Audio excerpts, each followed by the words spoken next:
Alhamdulillah, wassalatu wassalamu ala rasulillah, wa ala alihi wa ashabihi wa mawalah, wa la hawla wa la quwata illa billah. Amma ba'du, hadis yang ke-19, An Nabil Abbas radhiyallahu an, Ibnu Abbas. An Nabil Abbas, Abdullah bin Abbas radhiyallahu anhuma. Hadisnya dari Ibnu Abbas. Ibnu Abbas ini salah seorang sahabat yang mulia, sekaligus sepupu Rasulullah Shallallahu Alaihi Wasallam. Ya, namanya Abdullah, anak dari paman Rasulullah yang bernama Al-Abbas. Makanya dijuluki dengan Ibnu Abbas. Ya. Sehingga diucapkan radhiyallahu anhuma. Karena Abbas, pamannya Nabi, dan anaknya Abdullah, ini termasuk Ahlul Bait. Ya. Ahlul Bait Rasulullah Sallallahu Alaihi Wasallam. Ibnu Abbas bercerita, kuntu khalfan Nabi Sallallahu Alaihi Wasallam yauman. Suatu hari aku pernah dibonceng Nabi Sallallahu Alaihi Wasallam.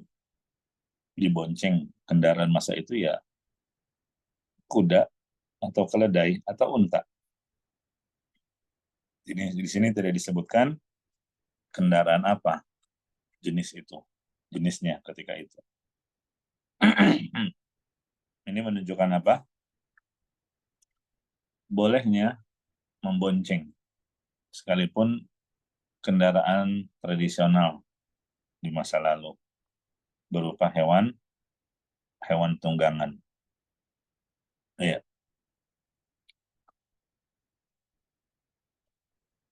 Selama tidak membebani hewan tersebut tentunya.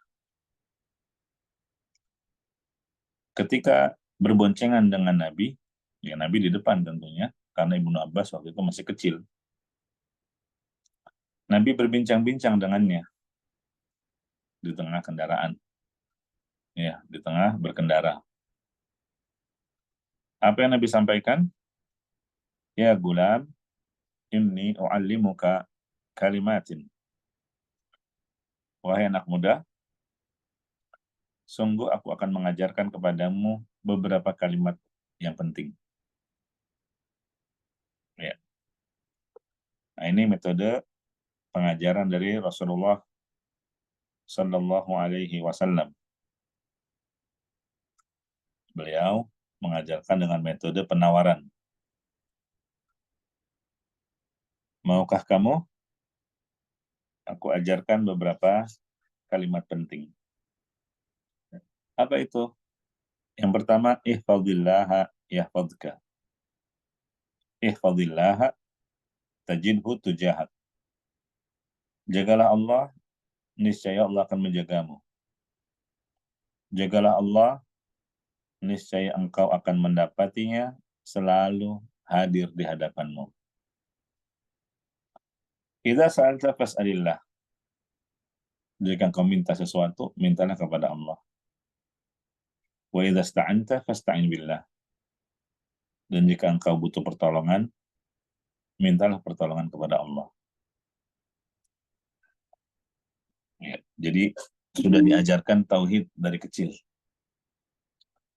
Wa'lam anna al-ummata law ijtama'at ala ay yanfa'uka bisyai' lam yanfa'uk illa bisyai'in qad katabahu Allah lak.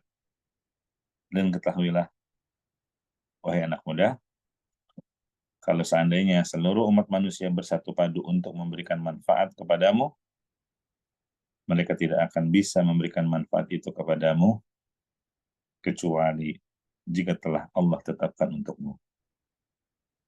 Nah, di sini nasihat terkait dengan takdir. Wa in istama'u ala ayadurruka bisyai' lam yadurruka illa bisyai'in qad katabahu Allahu 'alaik. Nah, begitu juga sebaliknya. Kalau tadi seandainya seluruh manusia bersatu padu ingin memberikan manfaat untukmu, tapi kalau Allah tidak tetapkan manfaat itu untukmu, kamu tidak akan memperolehnya.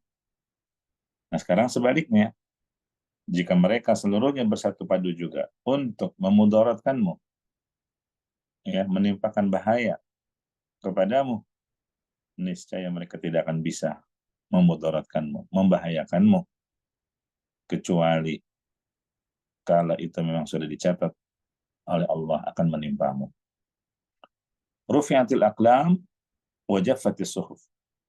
Sungguh pena telah diangkat, ini pena untuk menulis takdir sudah diangkat, dan lembaran-lembarannya sudah kering.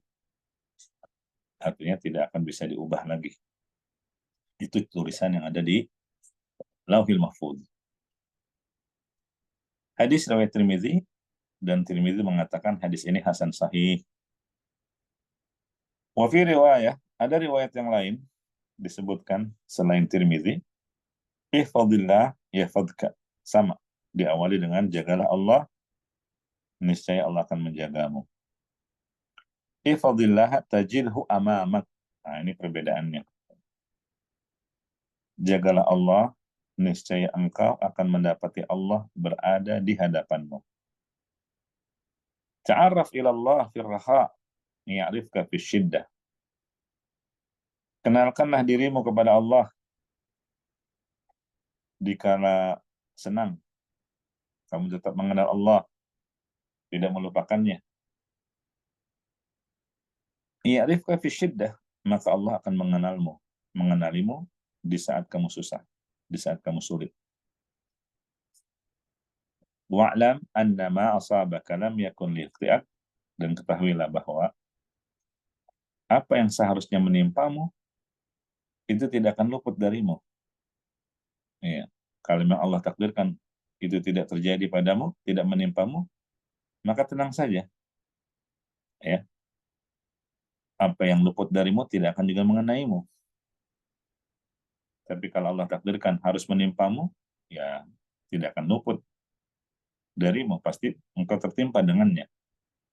Ini juga kaitannya dengan takdir. Wa'lam anna nasra ma'as sabr, dan ketahuilah bahwasanya pertolongan akan datang bersama kesabaran. Wa annal faraja ma'al karb, dan ketahuilah bahwa al-faraj yaitu solusi atau jalan keluar dari permasalahan yang kau hadapi, ma'al karb, datang bersama penderitaan. Wa anna ma'al usri yusra, dan bersama kesulitan ada kemudahan. Nah, ini hadis yang ke-19, ya, cukup panjang, hanya awalnya yang dikenal. Ihfadillah yahfadka. Jagalah Allah, niscaya Allah akan menjagamu. Rekan-rekan sekalian, rahimakumullah, hadis ini dari sahabat Ibnu Abbas. Abdullah nama aslinya. Anaknya Abbas. Abbas itu pamannya Rasulullah Sallallahu Alaihi Wasallam. Jadi Abbas punya anak laki-laki. Nah, ini Abdullah. Tapi lebih dikenal Ibnu Abbas. Ibnu Abbas tumbuh sebagai salah satu tokoh ulama Islam. Dan memang beliau sejak kecil sudah nampak kecerdasannya, keilmuannya. Bahkan termasuk hadis ini. Ini beliau riwayatkan di saat usia beliau baru 9 tahun. Masih kecil kan? Nah, ini termasuk keberkahan dari doa Rasulullah Shallallahu Alaihi Wasallam. Karena Rasulullah SAW pernah mendoakan, Allahumma faqihhu fid-din wa 'allimhu ta'wil. Ya Allah, jadikanlah Ibnu Abbas ini faqih, ya, menjadi fuqaha, orang yang faqih, mengerti, paham dalam urusan ilmu agama. Wa 'allimhu ta'wil, dan ajarkanlah kepadanya ta'wil, yaitu tafsir Al-Quran. Ya. Dan ini dikabulkan oleh Allah Subhanahu wa taala. Beliau menjadi fuqaha sahabat, di antara sahabat yang faqih, dikenal dengan habrul ummah, memiliki ilmu yang sangat luas. Ya. Berkat doa Nabi Sallallahu Alaihi Wasallam. Ya. Termasuk juga wa'alimhu ta'wil. Ajarkanlah ia tafsir Al-Quran ya Allah. Doa Nabi gitu. Dan betul, hampir seluruh ayat-ayat di dalam Al-Quran ditafsirkan oleh Ibnu Abbas radhiyallahu anhu. Bahkan kalau kita perhatikan kitab-kitab tafsir yang bersanad, itu akan didapati tafsir Ibnu Abbas. Kalau nggak ada tafsir dari Ibnu Abbas, maka akan didapati pendapat dari murid-muridnya.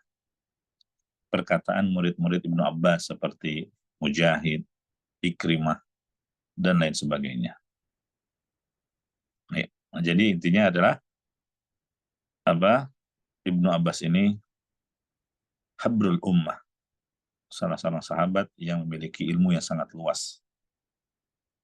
Ya.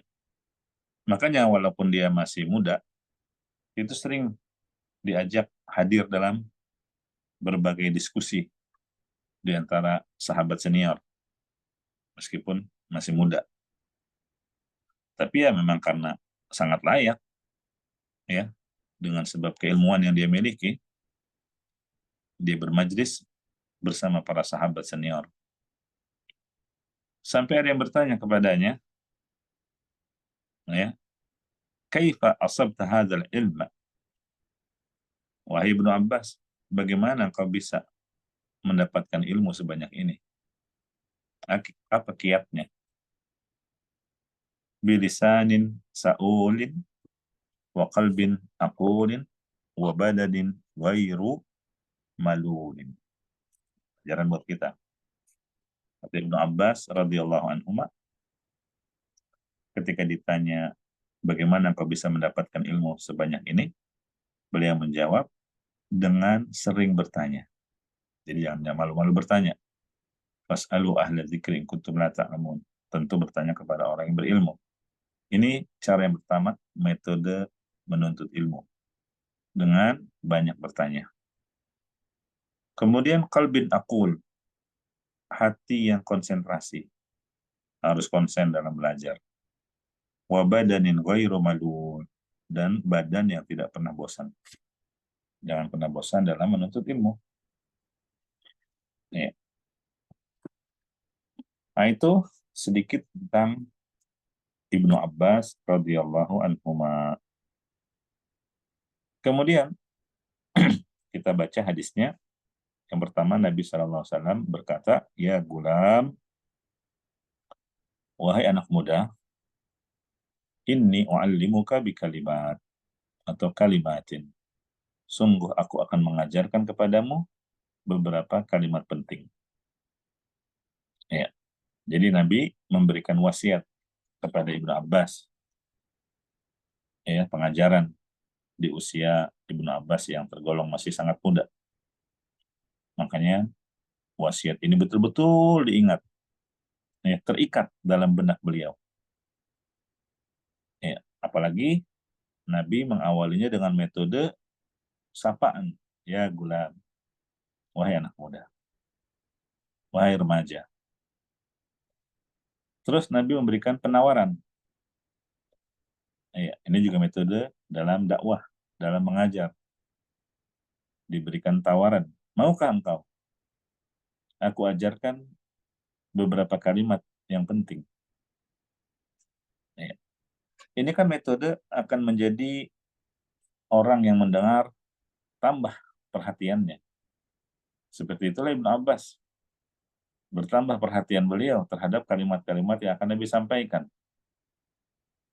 Ini bagus metode yang digunakan oleh Rasulullah, teladan bagi para guru kepada murid-muridnya, ya, untuk menambah perhatian murid kepada sang guru.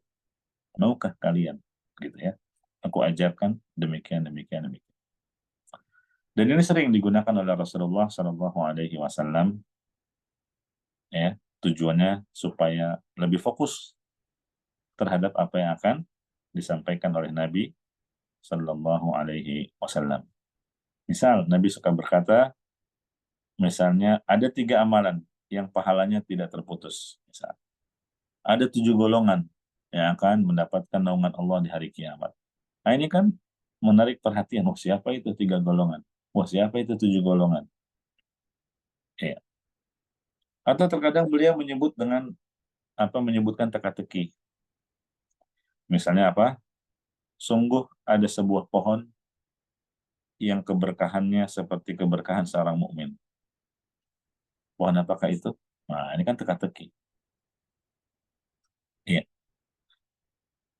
Atau terkadang beliau memberikan penawaran kepada para sahabat sebagaimana di dalam hadis ini.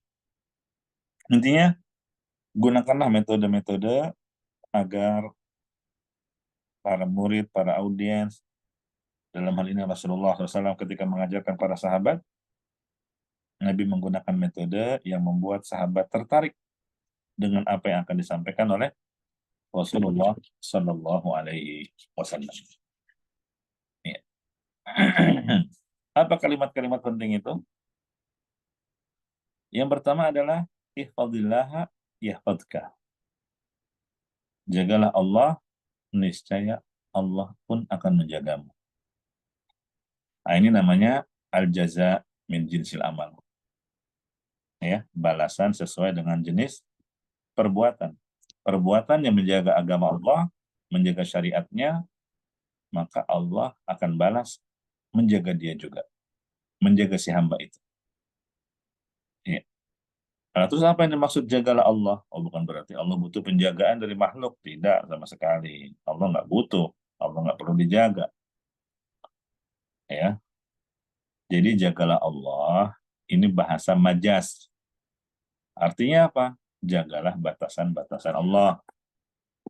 Caranya, ya kerjakan perintah-perintahnya dan jauhi larangan-larangannya. Iya, jaga syariatnya. Ini sama seperti di surat Yusuf ayat 82. Allah Subhanahu wa taala berfirman, "Was'alil qaryah." Was'alil qaryah kan artinya tanyalah negeri.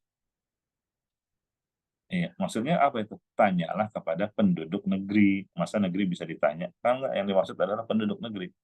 Begitu juga dengan ini, jagalah Allah, bukan berarti Allah butuh penjagaan, tidak. Tapi maksudnya, jagalah batasan-batasan hukum Allah. Kalau ada perintah jalankan, kalau ada larangan jauhi, ya. Kalau ada berita yang beliau Allah kabarkan, imani, ya, dan ibadah kepada Allah dengan cara yang diajarkan, begitu. Itu makna ihfadillah, jagalah Allah. Yahfadka, maka Allah akan menjagamu. Ya, Allah akan menjagamu. Ini balasan. Al-jaza min jinsil amal tadi. Balasan itu sesuai dengan jenis perbuatan. Jadi ini banyak ya. Seperti intan surullah yang surkum. Jika kamu menolong agama Allah, Allah akan menolong kamu. Fadhkuruni azkurkum. Ingatlah kepadaku, maka aku akan ingat padamu. Ya. Wa aufu bi ahdillah. Penuhilah janjimu padaku, aku akan penuhi janjiku padamu. Nah, begitu. Nah, begitu juga dengan hadis ini. Jagalah Allah, niscaya Allah akan menjagamu. Maka dari kalimat ini, hendaknya kita berusaha senantiasa menjaga batasan-batasan Allah. Ya, ketika Allah memberikan perintah, segera kerjakan. Ketika Allah melarang dari sesuatu, segera jauhi larangan itu. Ya. Jangan sebaliknya, ketika ada perintah, dia tidak mengerjakannya. Ketika ada larangan, justru dia langgar. Nah, ini tidak menjaga Allah. Nah, sebetulnya perintah dengan kata jagalah itu banyak. Misalnya sholat. Hafidhu ala salawat. Wassalatil wusta. Jagalah semua salat, terutama salat asar. Wahfadhu aimanakum. Jagalah sumpahmu. Walladzina hum li furujihim hafidhun. Sifat orang-orang beriman adalah yang menjaga kemaluannya. Ya. Jagalah pandangan mata. Banyak ya. Nah, begitu juga hadis Nabi SAW. Ya. Al-istihya'u minallah haqqal haya' Antah qadar ra's wa ma wa'a. Malu kepada Allah yang sesungguhnya. Seperti apa itu malu yang kepada Allah? Engkau menjaga kepala, serta apa yang ada di bawahnya, dan juga engkau menjaga perut, serta apa yang dikandung di dalam perut tersebut. Ya, apa maksudnya dari hadis ini? Menjaga kepala. Kan kata Nabi, antah qadar ra's, kamu jaga kepalamu. Maksudnya ya menjaga apa yang ada di kepala kita, menjaga penglihatan kita, pendengaran kita, ya, lisan kita, dan seluruh anggota yang ada di bawah kepala. Dijaga dari apa? Perbuatan dosa, maksiat, dan keburukan. Wal batna wa mawa, dan juga wa mahawa. Dan jagalah perut, yaitu apa yang ada di perut? Hati, jaga kemaluan, jaga seluruh anggota tubuh yang ada juga dekat dengan perut kita. Jaga dari hal-hal yang diharamkan. Nah, ini contoh dalil dari Al-Quran dan hadis, perintah Allah dan Rasulnya, ya, dengan kata jagalah, menjaga batasan-batasan Allah dari hal-hal yang diharamkannya. Balasannya apa? Yahfadka, Allah akan memberikan penjagaan kepadamu. Ya, jadi Allah akan memberikan penjagaannya bagi siapa saja yang mampu menjaga batasan-batasan Allah. Ya. Nah, jemaah rahimakumullah, bagaimana bentuk penjagaan Allah? Ya, kan Allah menjanjikan penjagaan. Apanya yang dijaga? Bentuk penjagaan Allah itu gimana? Ada dua bentuk. Yang pertama, Allah akan menjaga terkait dengan kemaslahatan duniawi kita. Ya. Misalnya terkait dengan keluarga, anak-anak, keturunan, saudara, kerabat, ya. Atau juga kesehatan, dimudahkan berbagai urusan atau pekerjaan. Ya. Nah, itu terkait dengan penjagaan kemaslahatan duniawi. Contoh, kisah Nabi Musa alaihissalam dengan Khidir. Ya. Itu kan disebutkan di surat Al-Kahfi ayat 82. Ketika Khidir mendapati tembok yang roboh, ya, maka Nabi Khidir menegakkan tembok itu. Iya, menegakkan tembok itu. Terus ditanya, apa sebabnya?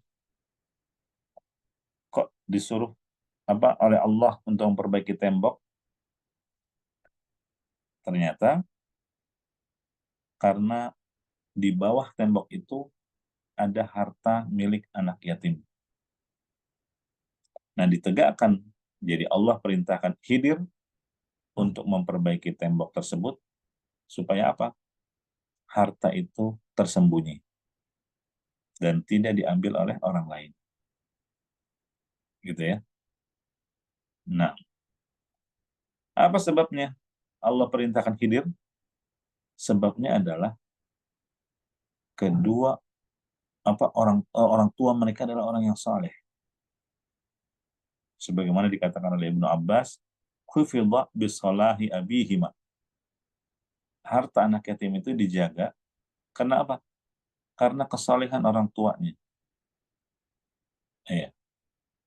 Jadi yang disebut saleh itu orang tuanya, bukan kedua anak yatim itu. Iya. Fantafa'a bisalahi abihima.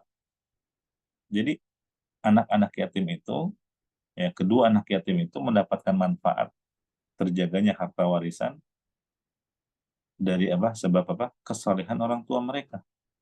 Bukan dari usaha si anak itu, si yatim itu, bukan. Bahkan disebutkan, itu bukan orang tuanya langsung, tapi kakek mereka yang ketujuh, yang sangat saleh. Nah, ya. Artinya apa? Allah Subhanahu wa Ta'ala menjaga 7 turunan Karena kakeknya yang ketujuh adalah orang yang saleh, sehingga penjagaannya ke-6, ke-5, ke-4, ke-3, terus sampai ke bawah. Ini menunjukkan bahwa kakeknya yang ketujuh itu orang yang luar biasa dalam kesalehannya, dalam menjaga Allah. Ya, sehingga apa? Karena kesalehan orang tua mereka, Allah Subhanahu wa taala sampai mengirim Nabi Khidir untuk memperbaiki tembok tersebut. Ya. Oleh karenanya jemaah rahimakumullah, kesalehan seseorang itu sangat berpengaruh dengan nasib anak-anak kita. Jadi kalau kita mau anak-anak dijaga oleh Allah, ya berusahalah kita menjadi orang tua yang saleh. Ya. Nah, terus gimana anak-anak kita mau menjadi anak yang saleh sementara kita selaku orang tua hobinya misalnya nonton sinetron atau film-film yang mengumbar aurat, atau kemaksiatan lainnya. Bagaimana kita ingin agar anak saleh, sementara kita sendiri nggak saleh? Ya. Oleh karena itu, Sa'id Ibnu Musayyib pernah berkata, Inni la usalli fa'azkuru waladi fa'azidu fi salati. Ya. Aku salat, kemudian aku ingat akan anak-anakku, maka aku menambah salat. Aku pun menambah salat. Menambah kehusuannya, menambah rakaatnya. Ya. La azidanna fi salati min ajlik. Sungguh aku akan menambah panjangnya salatku demi dirimu, wahai anakku. Dengan harapan apa? Allah menjagamu karena aku. Jelas? Nah, jadi di antara hal yang bisa menjaga anak kita dan keturunan kita dari kerusakan-kerusakan, ya, apalagi di zaman sekarang, nih anak-anak muda atau anak-anak yang banyak terkena fitnah, banyak, ya, ujian yang menimpa anak-anak kita. Kalau ingin dijaga oleh Allah, maka kita selaku orang tua, jagalah Allah. Iya, niscaya Allah akan menjaga anak-anakmu, keturunanmu, keluargamu, dan seterusnya. Jelas? Ini yang dimaksud bentuk penjagaan Allah kepada hambanya yang menjaga agama Allah. Adapun yang kedua, Allah Subhanahu wa taala akan menjaga terkait dengan kemaslahatan ukhrawi. Ya. Misalnya gimana? Allah akan jaga si hamba tersebut dari syahwat dan syubhat. Ini kan dua penyakit yang banyak tersebar di zaman sekarang. Ya.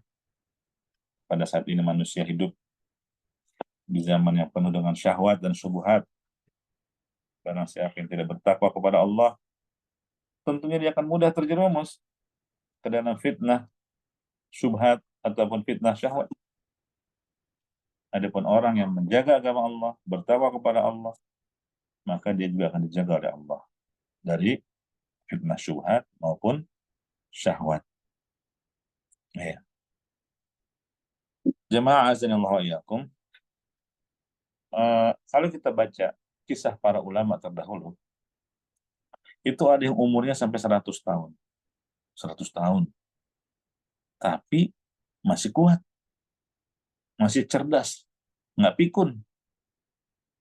Bahkan ada juga di antara mereka yang di usia seperti itu masih mampu melompat dengan lompatan yang jauh. Ya. Kita tanyakan, dengan cara apa mereka bisa seperti itu? Ya.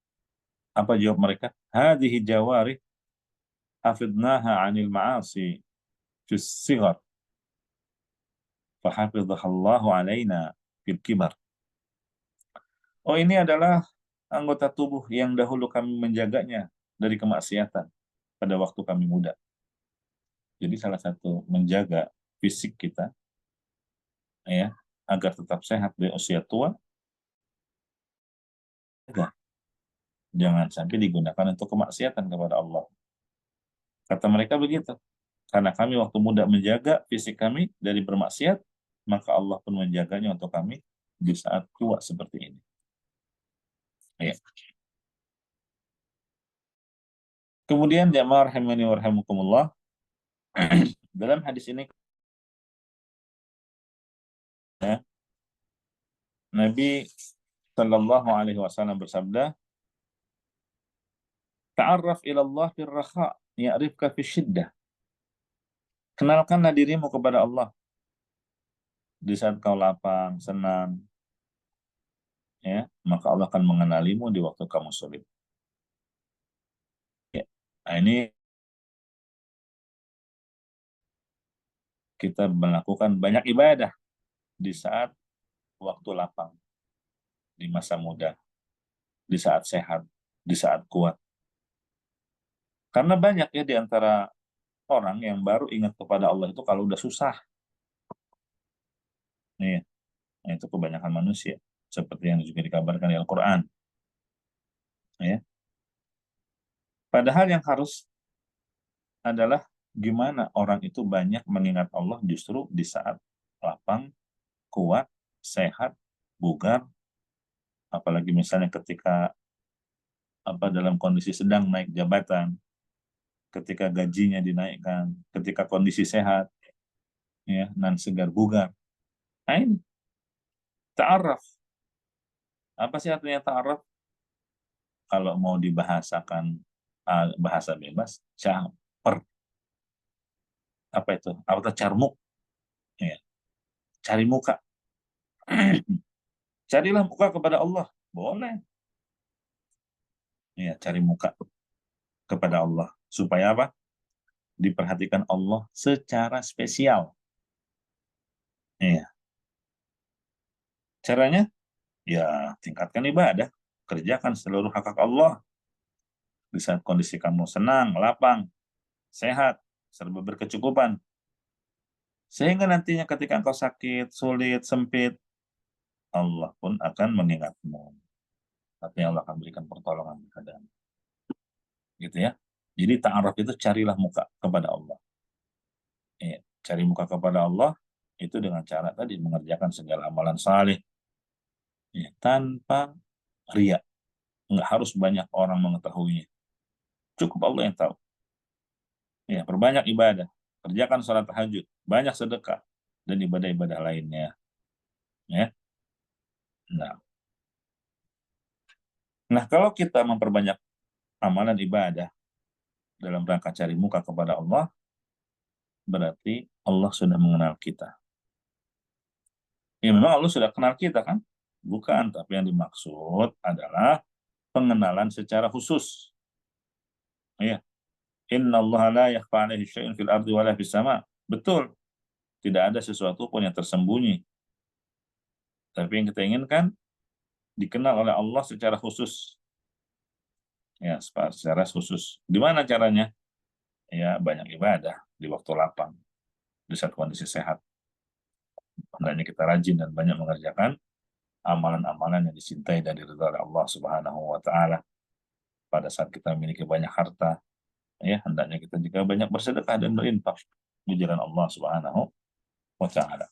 Nah, kalau dalam kondisi lapang seperti ini, kita mengenal Allah, saat kita berada pada kondisi sulit, pasti Allah akan mengenal kita. Nah, ini juga banyak contohnya ya. Contohnya ya Nabi Yunus. Dia bagaimana ditolong oleh Allah Subhanahu wa taala. Ya, karena dia dikenal sebagai hamba yang berzikir, mengingat Allah Subhanahu wa taala. Ya, di antara zikir yang masyhur adalah apa? La ilaha illa anta subhanaka inni kuntu minadh dhalimin. Iya, karena dia sering mengingat Allah, Allah mengenal Yunus, dan di saat sulit, Allah pun menolongnya. Jelas? Kemudian, ihfadillah tajidhu tujahak. Jagalah Allah, niscaya kamu akan mendapati Allah selalu hadir di hadapanmu. Maksudnya apa? Di saat engkau memerlukan Allah, Allah akan hadir untuk menolongmu tanpa menunda-nunda waktu. Ya, ya Allah punya cara lah, cara tersendiri untuk menolong hamba-hambanya. Ya, yakinlah akan hal ini. Kemudian kata Nabi SAW, "Idza sa'alta fas'alillah." Jika kamu minta sesuatu, mintalah kepada Allah. Ini nasihat disampaikan kepada Ibnu Abbas yang usianya masih berumur muda belia. Beliau sudah ditanamkan tauhid. Iya. Kalau minta sesuatu, minta kepada Allah. Dan ini yang Nabi ajarkan. Bahkan Nabi membaiat para sahabat. "Wala tas'alun nasa syai'an." Jangan minta apapun kepada manusia. Sampai ketika salah seorang di antara mereka di atas unta, kemudian ada cemetinya jatuh, padahal ada orang di bawah, dia nggak minta tolong diambilkan. Dia turun, mengambil sendiri. Dalam rangka apa? Menjalankan baiat yang pernah mereka ucapkan. Untuk tidak minta apapun kepada manusia. Jadi, sebisa mungkin kita itu berjerih payah dan berusaha sendiri. Ya, jangan terlalu sering minta. Kenapa? Ini dapat mengurangi kesempurnaan tauhid kita. Ya, sebagaimana dikatakan oleh Ibnu Taimiyah, "Wal abdu kullama kana dhalla lillah wa 'azama iftiqaran ilaih wa khudu'an lahu kan aqrab ilaihi wa 'azza lahu wa 'azama liqadrihi."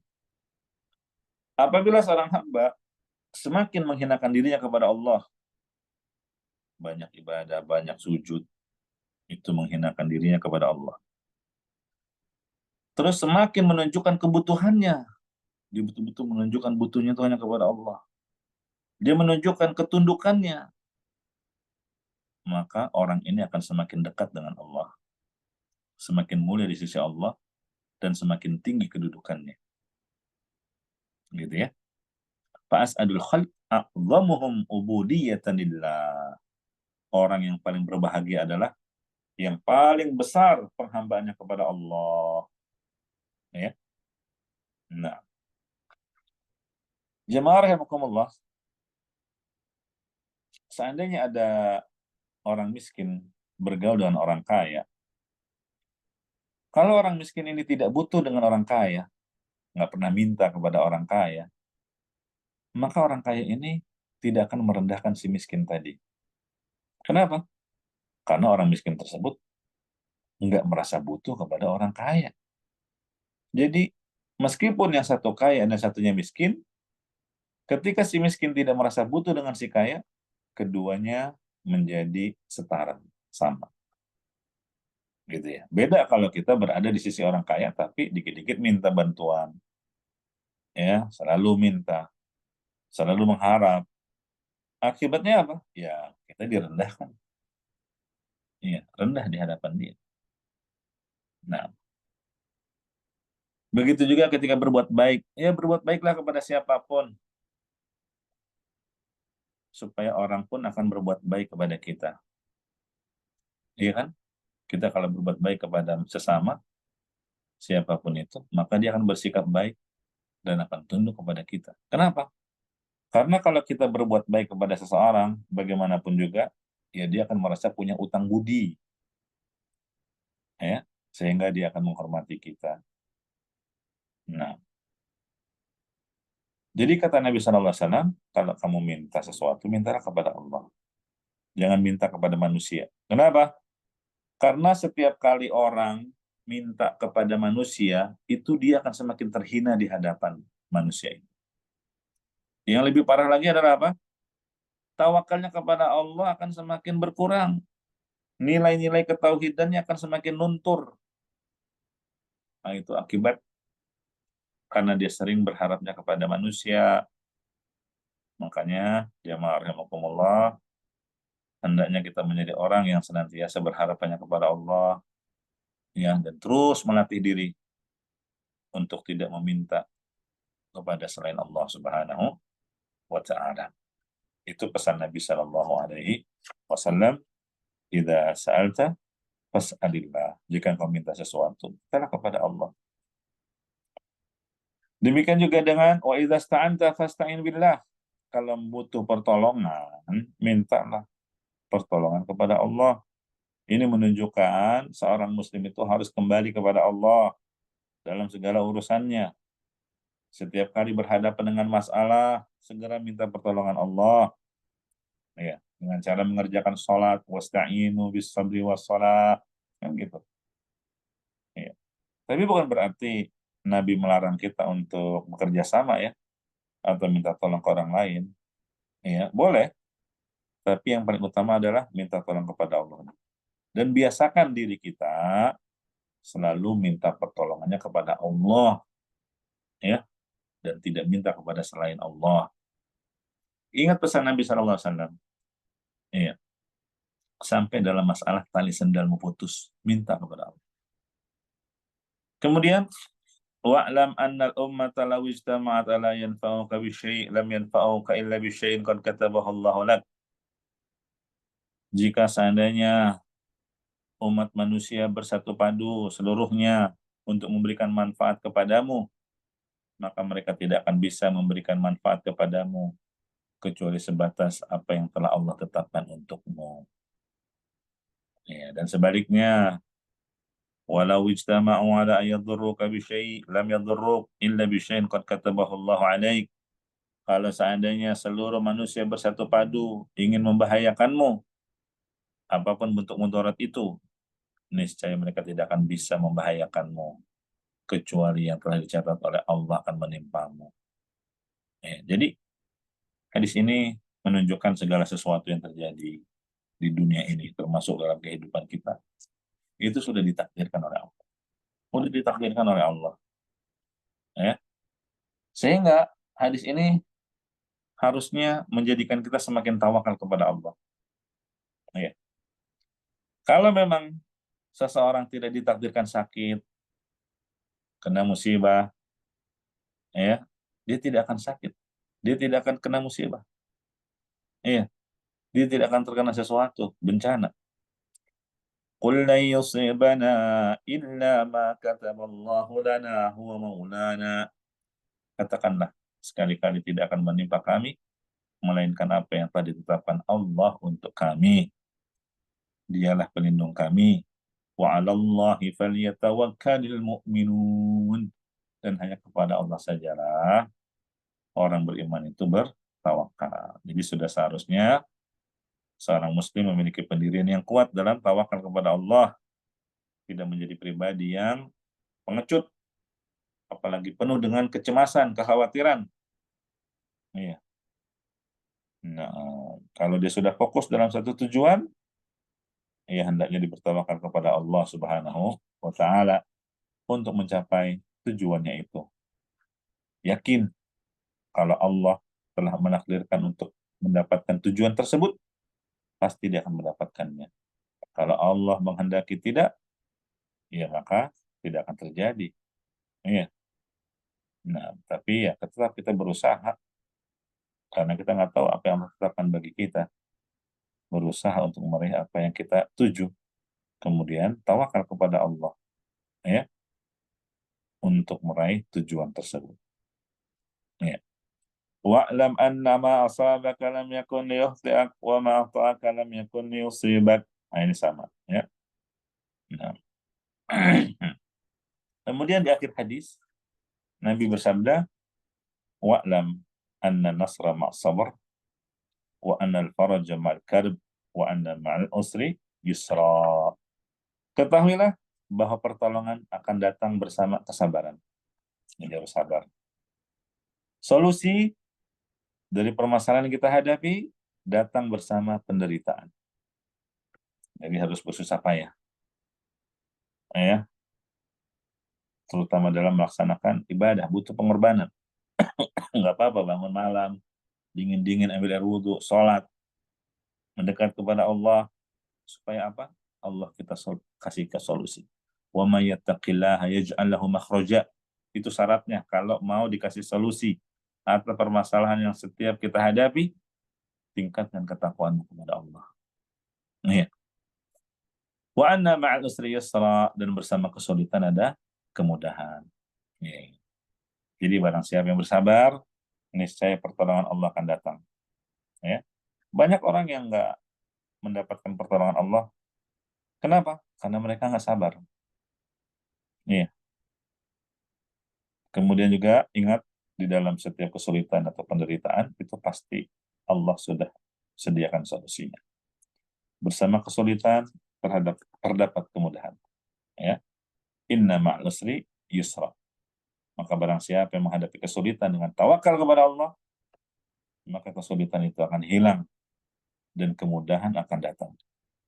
Barang siapa yang tidak bertawakal kepada Allah, apalagi marah-marah, nggak mau menerima ketentuan Allah, maka akan sulit terwujud kemudahan di tengah kesulitan yang dia alami. Demikian, Mas Johan, beberapa faedah yang dapat kita petik dari hadis yang ke-19 ini. Barakallahu fiik. Alhamdulillah, jazakumullah khair Ustaz, atas materinya. Semoga bisa memberikan pencerahan kepada kita. Banyak sekali pelajaran yang bisa kita ambil dari kasus ini ya Ustaz. Silakan kepada rekan-rekan, Bapak Ibu, jika ada pertanyaan, silakan sampaikan ke Ustaz. Persilakan, Bapak Ibu.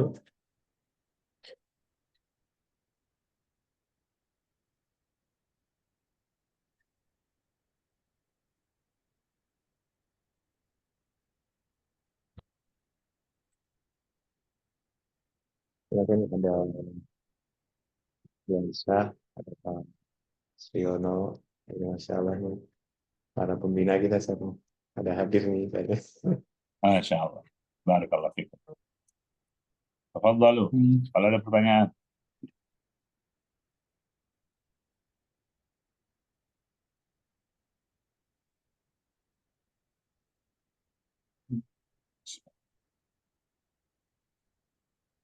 Saat mau izin Ustaz, apakah ini ya Ustaz, tanya kalau pemikiran seperti ini benar ya Ustaz? Jadi ketika kita ini dalam kondisi lapang, sehat itu, beramal soleh itu kita pengennya supaya nanti kayak dapat pasif income gitu Ustaz. Jadi pas sakit, pas apa gitu, ya biar nanti enak. Apakah pemikiran ini bisa ini Ustaz, bisa dibenarkan Ustaz? Oh iya, boleh aja. Ya. Eh, kalau emang itu bahkan dalam perkara amalan akhirat, supaya dapat keuntungan manfaat duniawi. Apalagi kalau di sana ada motivasi dari syariat. Misalnya gimana? Misal, aduh ini rezeki kok seret ya, sulit. Ya, nah, terus dia baca hadis, siapa yang ingin dilapangkan rezekinya, dipanjangkan umurnya, maka hendaklah dia sambung silaturahim. Nah, setelah baca hadis itu, dia semangat untuk bersilaturahim. Dia kunjungin orang tua, ibu, bapak, saudara, kerabat, ya. Supaya apa? Mendapatkan janji yang Nabi sampaikan, dilapangkan rezeki dan dipanjangkan umur. Nah, itu boleh. Tapi tentu motivasi utamanya ikhlas karena Allah dia lakukan itu.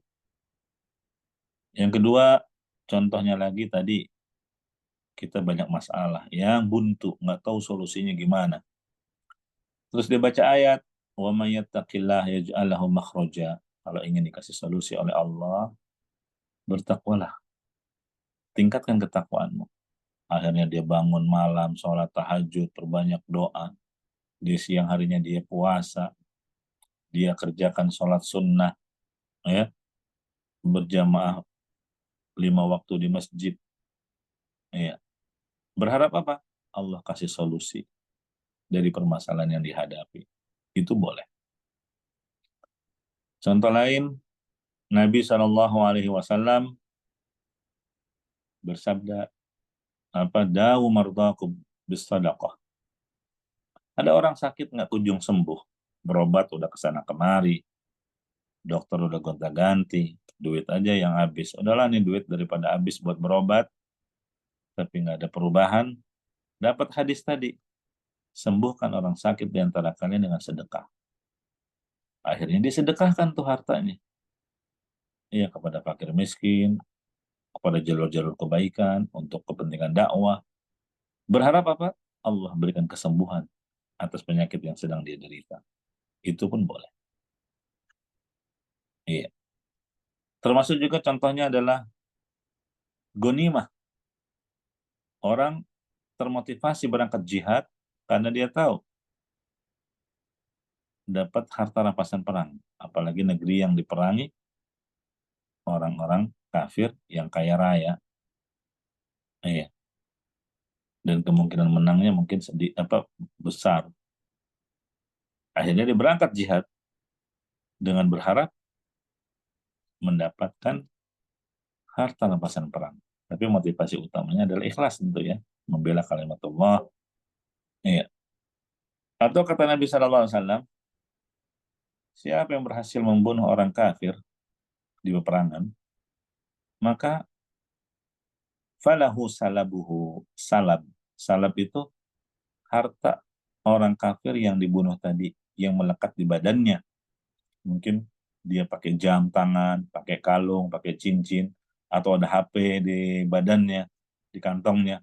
Itu namanya salab. Salab, harta yang melekat pada orang kafir tadi, menjadi milik siapa? Yang berhasil membunuhnya. Nah, akhirnya termotivasi orang ini. Kejar-kejar itu orang kafir. Dalam perang ya, dalam jihad yang syar'i ya. Nah, ini contoh-contoh bolehnya kita mengerjakan amalan akhirat dengan tujuan untuk mendapat keuntungan duniawi kalau memang ada motivasi dalam syariat. Demikian Mas Johan, Allahu a'lam. Masya Allah, jazakumullah khair saja. Jadi memang harus itu ya dilihat detailnya seperti apa Ustaz. Kalau tidak semata-mata kalau beramal pengen keuntungan dunia langsung dicap, wah berarti nggak benar nih tujuannya Ustaz ya. Tapi ada perinciannya Ustaz ya.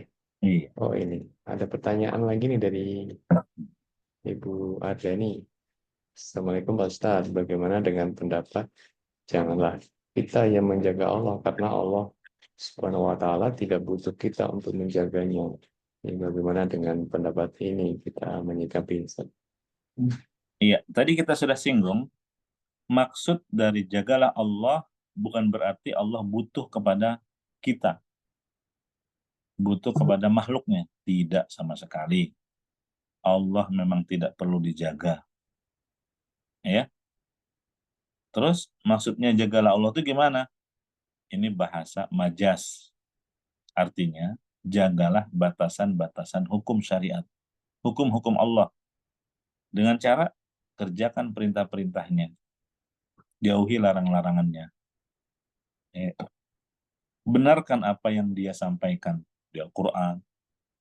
Dan beribadah kepadanya dengan cara yang dia ajarkan. Itu cara menjaga Allah. Ya, jadi ini metode seperti yang tadi kita sampaikan, bahwa disebut dalam beberapa hal Allah mengatakan dengan jaga. Jagalah salat. Maksudnya apa? Kerjakan salat. Jangan kamu tinggalkan. Iya. Kemudian jagalah sumpah. Maksudnya apa? Ya kamu harus menjalankan apa yang kamu telah ucapkan dalam sumpahmu itu. Kalau kamu melanggarnya, maka kamu harus membayar kafarat. Begitu. Kalau sebelum bersumpah, hati-hati. Jangan menggunakan lafal sumpah selain dengan nama Allah. Itu maksud jagalah sumpah. Sebelum bersumpah, dengan memperhatikan kalimat sumpahnya. Karena ada orang bersumpah demi Allah, demi Rasul. Aku bersumpah. Nah, itu nggak boleh. Demi Allah saja. Di saat bersumpah, dia harus ingat berusaha untuk menjalankan isi sumpahnya. Setelah bersumpah, kalau ternyata dia tidak bisa jalankan, dia harus bayar kafarat. Nah, itu yang dimaksud jagalah sumpah. Demikian juga dengan jagalah kemaluanmu. Maksudnya apa? Ya dari perbuatan zina, ya, dari melampiaskannya dengan cara-cara yang tidak dibolehkan oleh syariat. Nah, begitu juga dengan jagalah Allah. Bukan berarti Allah kita jaga, nggak butuh. Memang Allah nggak butuh kita jaga. Ya, Allah justru yang menjaga kita. Nah, jelas Ibu? Barakallahu fiik.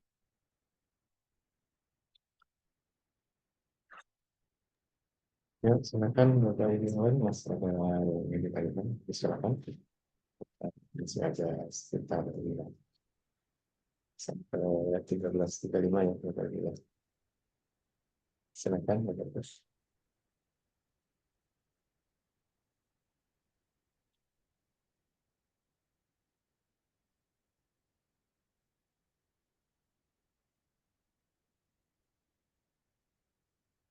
Bapak Ibu mungkin lagi pada sibuk nih bikin laporan Ustaz nih, akhir tahun Ustaz. Apa? Iya, sebentar. Mungkin lagi pada sibuk bikin laporan ya akhir tahun Ustaz. Oh gitu ya. Mm-mm. Ya Ustaz, baiklah, mungkin kita cukupkan dulu ya Ustaz ya sampai Iya, jam 13.35. Tafadhal Ustaz, penutupnya Ustaz. iya, barakallahu fiik. Jazakumullah khairan. Hadis ini apa? Semoga bisa kita renungi makna kalimat per kalimatnya. Jadi kalau ingin dijaga oleh Allah, kita menjaga batasan-batasan Allah. Dengan menjalankan perintahnya, menjauhi larangannya, maka balasan sesuai dengan perbuatan. Kalau kita lupa sama Allah, maka Allah pun akan melupakan kita. Kalau kita meninggalkan Allah, Allah pun akan meninggalkan kita. Ya, makanya cari muka kepada Allah itu boleh. Iya, supaya Allah mengenali kita.